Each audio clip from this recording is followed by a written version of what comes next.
meeting of the nation in Southern Africa under the theme Empowering AI, Enhancing Journalism Excellence in the Digital Era. Now, just to let you know that this conference started this week. This was on Tuesday, and the first meeting was hosted in Windhoek, Namibia by NMT, and the second day of the conference was yesterday on Wednesday, hosted in Bulawayo in Zimbabwe by site, and today the conference is taking place here in Malawi, Lilongwe to be precise. Now, on the first day, as I joined the meeting, amongst other issues that were highlighted was an explanation of what AI is, the challenges for AI in Africa, global trends in using AI, as I've said, amongst others. And yesterday, the second day of the meeting, which took place in Bulawayo, we heard about the challenges that media houses face as far as introducing AI is concerned and the future of AI. Allow me also to give you a brief background of when these meetings started, and this was in 2019. This conference started here in Malawi, and this was a physical meeting. In 2020, when COVID came through, this conference was done virtually, same as in 2021. And in 2022, the conference was decided rather to be hosted in hybrid format, where some participants join in person at a physical location, while others join remotely through video conferencing. And here we are now in 2023 with another hybrid meeting.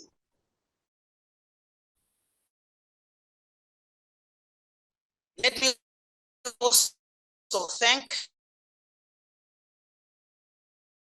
because of time, we'll carry on with our program, and I think he will join us later.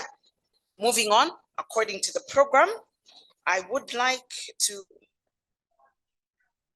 invite Suzgo Chitete. Suzgo is an award-winning journalist with over 15 years experience in both broadcast and print media.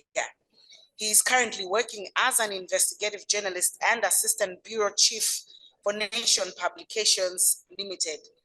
Suzgo previously worked as the senior reporter for the Malawi Broadcasting Corporation, MBC, China Global Television Network.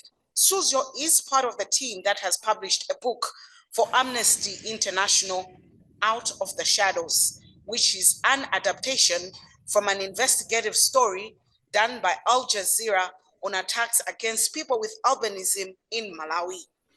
He worked as a field producer, and the book is currently used as Amnesty International's resource material. His work includes an informative TV documentary on the plight of people born as intersex in Malawi for community broadcasters in Malawi. His presentation will also discuss artificial intelligence in the development of modules and media training. Put your hands together for Suzgo Chitete as he's making his way to the podium. Thank you. Center, and also allow me just to recognize the presence of the Deputy Chairperson for MISA, Chichewa Chitumbuka, and the Executive Director for Media Council of Malawi, Mr. Moses Kaufa, as well as the National Director for MISA, Mr. Obre Chikungwa. So yes, my name is Suzgo Chitete. I'm one of the trainers for MISA Malawi, and my focus under the training center is we've been doing quite a number of trainings for journalists on broadcasting. I hope my presentation will be beamed. Are we beaming the presentation or yeah? So just a quick background about the journalism training that we've been holding at MISA Malawi. Just I think I will provide a quick background, and then I think we'll look at the vernacular module and what I think are suggestions of the same. So I should say that MISA Malawi must have identified a gap, or rather, let's begin from something very positive, that over the 3 decades, Malawi has witnessed an increase in number of training institutions for journalists. There are quite a number of public institutions, universities, colleges, and indeed radio. They will have to do the actual reading of the news, the actual production of the radio program. So this is quite a departure from the other trainings, I should guess. I mean, what you even get from an academic institution where theory would be more dominant, than practice. But here we are saying, I think practice is more dominant because we want to provide a platform where we are sharing skills based on our experience from, and do the training right in that particular environment. The significance of this approach was that we want to learn from their community. They must practice within their community because they are broadcasting in that community. So when they're doing the practical exercise, they should have an engagement that is meaningful, because we do not do what I would say are trials just for purposes of learning. Let's try to do an interview. We do the actual interview, which is worthy publishing. So that was the first approach, and we went in the northern region, we were in the center, and indeed we are also in the south. So we learned quite a number of lessons in terms of the engagement that was happening. The only gap that was actually identified, I'm not so sure how I can be able to see my own screen here, or do I have to get a moving microphone because I'm distant from the presentation itself? I just wanted, I think, to be speaking to my presentation. So I think those are the issues that I spoke about in terms of the MISA's intervention. Quite a lovely one. I think we can move to the next slide. Yeah, I think the screen is quite faint, but I think the emphasis in terms of our training, so it was noted that community broadcasting was the next big thing, hence the need to target these with practical knowledge and skills. So this constituency was kind of left out, and most of the people that are working in community radios are not really full-time employees. So it could be a volunteer, somebody with a talent, or indeed just somebody with influence and connection to the politics and don'ts of the profession. So when they come into this training, they are oriented. One, they need to understand why a community radio is there. Why, what are they supposed to do as a broadcaster? So issues of ethics and responsibility, they are also emphasized. More important an impression that at the end of the day, when they produce this program, it will be with MISA. So everyone can actually go and listen to it. So there is usually that commitment that every group would have to produce the best. So that was the first group. But we thought again, these people do not have an opportunity to go into a formal training due to other or several reasons. We can't just leave them with a 5-day training. So there must be an advanced one just to avoid an overload. Think of somebody who has never been to a journalism school, and probably, they may also not have maybe completed their secondary school, but even if they did, you simply give them 5-day training. It may not be enough. So another module was created, which was an advanced module to make sure that we build on the knowledge that we provide at the elementary stage. The one thing that I should have also indicated is that in terms of targeting, there are 2 groups. So when MISA is making, they would look at that are practicing community broadcasting stations without any training. So that would be the first focus. That would be the first group that we are looking.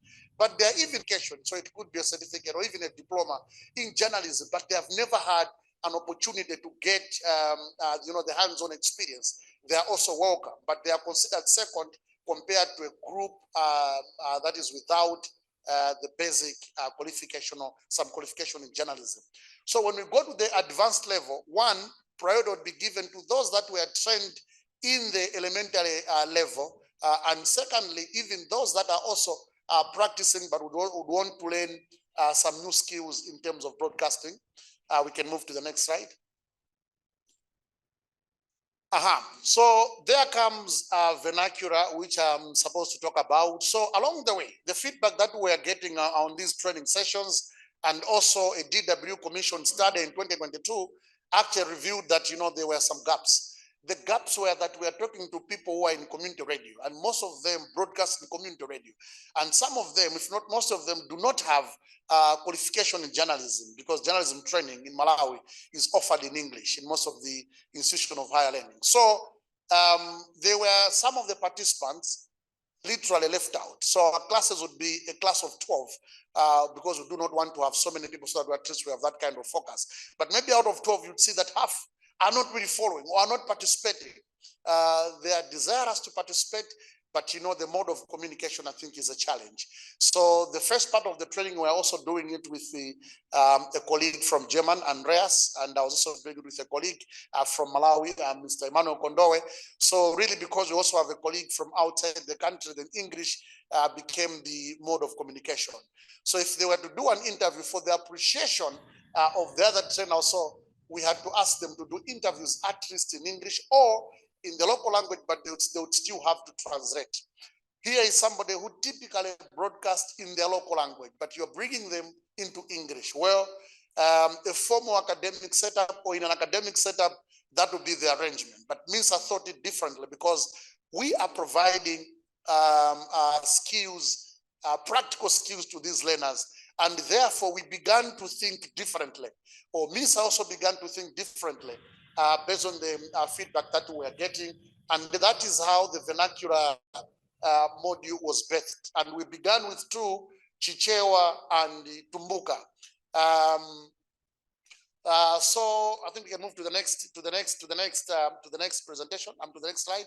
Yeah. So the development of the module involved translating material into two main local languages, Chichewa and Chitumbuka, through a very conservative process. I must give credit to a very small secretariat, a very small team from the secretariat that has to manage, one, the logistics, the usual administrative stuff that MISA does, and then the painstaking activity of helping us to have journalism translated into Chichewa. Truly, I mean, it was challenging. Even in this setup, if we were to ask the 5 Ws plus 1 H, bring that into Chitumbuka, bring that into Chichewa. Hey, when? What? So that kind of process. So it was not really easy because it meant also finding a word. What is a documentary in Chitumbuka? What is a documentary in Chichewa? I think the 2 days or so that we spent with Secretariat, I remember, I think the National Director, Mr. Obre, would simply call for a tea break because I think we are stuck. So each one of us would go their different ways, and we began calling people. And I remember, I think one time I was reflecting when he said, "But you come from the north. I thought you speak Chitumbuka. You can help us." I said, "Yes." Even Mr. Kondowe comes from the north, but maybe it's beyond our apprehension. But we still had, to check with different people. Chichewa, yes, because there were quite a number of people that you could consult. But I think Chitumbuka became quite difficult. But since it was consultative, we were able to come up with what I would call a very fair translation of the modules. So yeah, again, it also meant some of the presentations literally had to be in the local language, especially those that were very some, but those that were very key. If we're talking about radio formats, we needed to find an equivalent word for our participants to understand, because it would be total hypocrisy where we say it's a vernacular, it's delivered in vernacular, and then we keep using, words like intonation, your voice fluctuation, your pace, speed. So we really needed too much. I mean, to find words. I know he's looking at me and he's asking, what is pace in Chitumbuka or Chichewa? Yeah, maybe along the way, but at least the module was delivered. Yeah, so we can continue. Pachoko, pachoko. Yeah, so the observation that came out very quickly was that from the first group that we interacted, there was improved participation. Learners freely, easily expressed themselves, and we were surprised. Wow. I mean, it appears like everybody is at the same wavelength. So easier to do community-based programs, interviews, and other recordings. So normally, we encourage people to think local because these are community radio stations. They must not think about that big story, but they must think of a story within their community. And the moment we did the first training, yeah, but I must also explain that due to, issues to do with funding, I think we only did it with one group, like kind of, piloting, or two groups rather. One, the Chichewa one was the long way because we thought this is where Chichewa is spoken. And the Tumbuka one was actually done down in the north. The same approach, we must do it in their community. You can imagine if now we are doing a training in Tumbuka and we are doing it in the central region, truly there are people who speak Tumbuka in the central region, but maybe it would be a hassle to find those. So we had to go in those communities where they speak Tumbuka and where the community radios are based to make sure they are able to do programs within their setup. When I was moderating the Chichewa session, the ideas that came were quite fun and interesting. People were able to think local. Oh, wow. I think there is somebody who operates a bicycle taxi here. I'll talk to them. What is their daily survival? How much money do they make when they are operating Kabaza? What about this person who has just sold their land? Airwing is kind of, growing into an urban area. It used to be a village. Can I go and talk to the chief? I am sure the motivation was because, we are in Chichewa, and therefore even the thinking of the ideas are kind of, localized differently.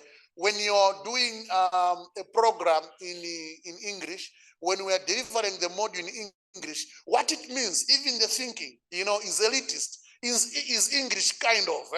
So when you talk of a Vox Pro, the kind of issues that they would bring to you, I know the fuel shortage is quite an issue here in Malawi, but truly it's not the only issue in a community. So everybody would be saying, let me go to motorists, maybe let me go to ShopRite, where I can find those English-speaking people who can give me a Vox Pro.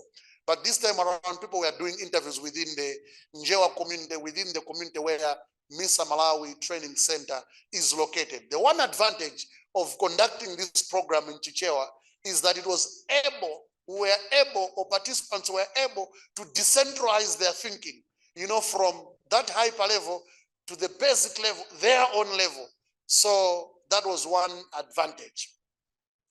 Understanding of key concepts was much easier for participants. It truly became quite easy. The moment you talk about, a documentary, so from John Grierson, who defines a documentary as a creative treatment of reality. It looks hyper, it looks very somewhere there, detached from reality, but truly when you begin to explain these concepts in Chichewa and Tumbuka, what a documentary does, not necessarily defining, people become quite aware, oh, so I do this every day. Oh, so this is a documentary. Oh, when you talk about ambience, oh, that is actuality. Oh, so when I go at a marketplace, I must make sure that I capture even the noise, at the surrounding. Okay. But the word ambience, some sounds a little bit more detached, sound like something that you can't capture. So really, I mean, somebody who goes into a marketplace and they want to capture all the sounds. So if you talk about ambience, yeah. So this one made it easy. Truly, journalism for the first time, journalism education felt home and felt home than foreign. So because, journalism, I know when I was in school, I think we've learned about this, talk about, libel, slander, defamation. The examples that will come, are from UK. So this one from Camberwell and, those names will come. It's like, in your own setup, you do not have examples. But the moment we localized the training and we also began to give examples locally, most of the interviews and examples that we give are quite locally.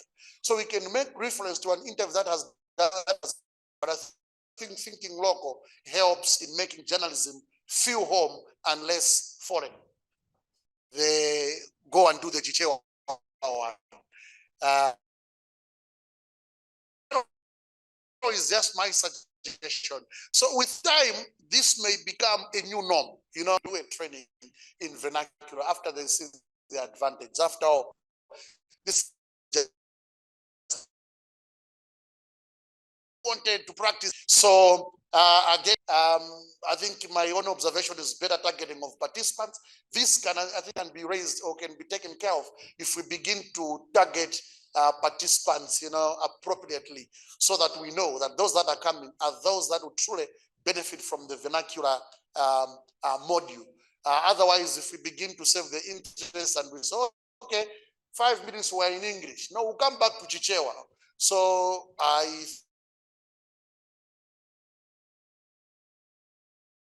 argument, I mean, if you listen to some radio stations without mentioning names, where the same presenter, I think, will give you a word and the same one will give you a translation. So it's like, no. Tukamba sa amuna. Okay, amuna kabena men. So they'll tell you a word in English, they bring it to Chichewa, they'll bring it to Chichewa, then they bring it to English the same way. But I think it's also because of, orientation and the understanding that one language is superior over the other. No wonder others felt, the training in Chichewa, I think Chitumbuka was kind of inferior. At least the English one is closer to proper journalism education.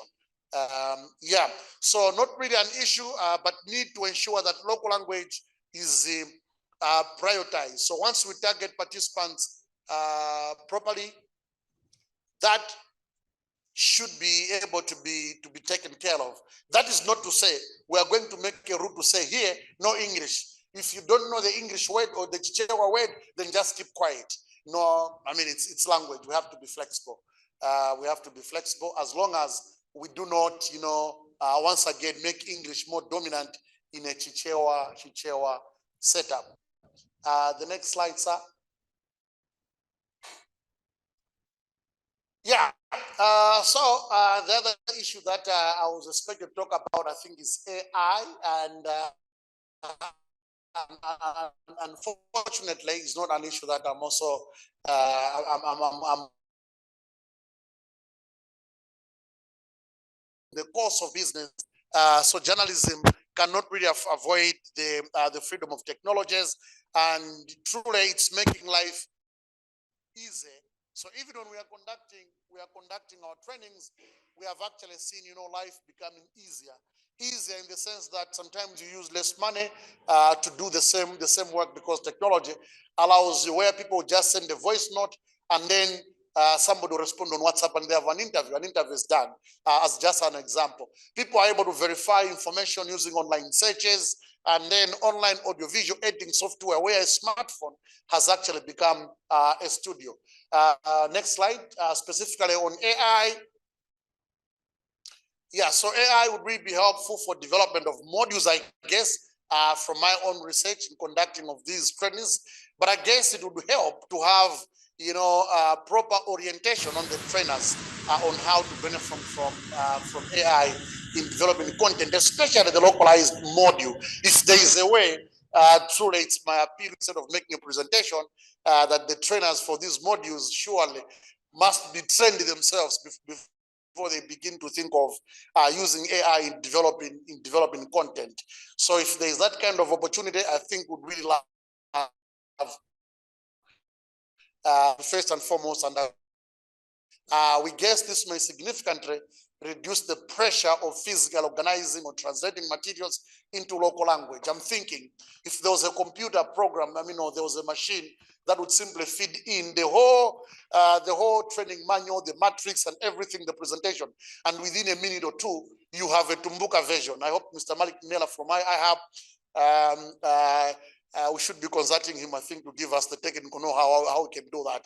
Otherwise, it would save more time, and it will also become easy to do, because when we're translating these things, we really did not have what I would call, a benchmark. There used to be Chichewa board, I think, somewhere at the University of Malawi.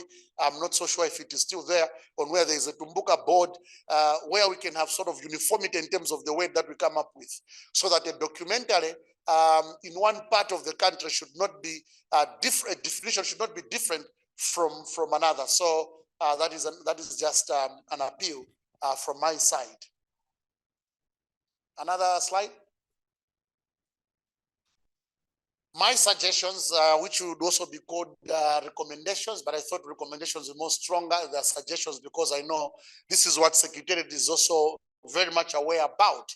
So MISA Malawi ought to have, a clear audience segmentation and selection criteria on who must benefit from the vernacular module. I think being the first, the pilot, really we could not get it right, or security could not have gotten it right, because I know how the challenge is that they're also trying to be as transparent as possible. So what MISA will do, will call for expression of interest. For these trainings, are not, like just targeted, hey, there's a training come. You must express interest based on your needs, on your professional needs. So because of that, sometimes you would have people applying for the sake of attending a training and not necessarily because they are needed. So I guess Secretariat can just have sort of an audience segmentation. If they know who should be targeted, maybe they should not shy away even from purposively targeting those without really, going through call for application where everybody will be applying. Because at that point, I do not think they would be competent enough to know who needs the vernacular module. When people have training, sometimes they would simply apply for the sake of it and say, yeah, I also want to learn Tumbuka. In case one time I'm transferred or I get employed to a community radio station that broadcasts in Tumbuka. So why are you saying, no, I need to learn? So the segmentation can help. Vernacular modules must be popularized. There is need for an advanced module delivered in vernacular. So just like we've done with the English, I think we also need to do an advanced module, because my assumption is we do not want to only train them at that elementary level because we are doing it in vernacular. At the end of the day, or unknowingly, we'll be perpetuating the wrong notion that the vernacular module is inferior to the English module, and therefore MISA must look into that issue of having the advanced training in vernacular. Same approach given to English include module must be adopted in vernacular. So the train approach, exactly the way we do it in English. So it must be exactly the way it is done. Any departure, because it's vernacular, and therefore you're saying, okay, let's do it 2 days or 3 days or 4 days, or maybe instead of, a trainer as a participant kind of approach, the approach that we use in the DW Academy, DW training sessions, is that the trainer is also a participant. So there's nothing like, no, I'm in front of you, I'll be your trainer. The trainer are also learning and a part of the teams. So the same approach should be adopted, so as the notion that the Chichewa or Tumbuka is inferior is slowly taken away. Training of trainers on AI in relation to development of localized training content, that is the way to go. And it is a suggestion that surely we must be able as trainers also to be exposed to further training on how we can improve our delivery. But if you were to ask my own opinion, I still think this is the future of journalism training, where while we still think that the other institutions are doing a good job, but even those that are coming from these institutions can really benefit from what we deliver. There's really no harm because the way the training is designed, it's so practical, such that even somebody could have a degree in journalism, but you may not have had the practical experience, to try the things that you want to do, the radio formats, going on air, doing the actual editing. This is the way to go. And my personal plea would also be, well, MISA has looked at the gap in terms of those without skills or those with low-level skills, but maybe eventually it could be widened to the whole broadcasting sector, where people can actually come and benefit from these kinds of training, because I know MISA Malawi now has a studio that allows people to sharpen their skills if they have any. Where they don't have, it allows them to add new skills. And therefore, moving forward, I would think this approach and whatever MISA is doing, funding permitting, this must be encouraged, for it's significantly contributing to journalism education, not only in Malawi, maybe in Africa and the world as a whole. Thank you so much.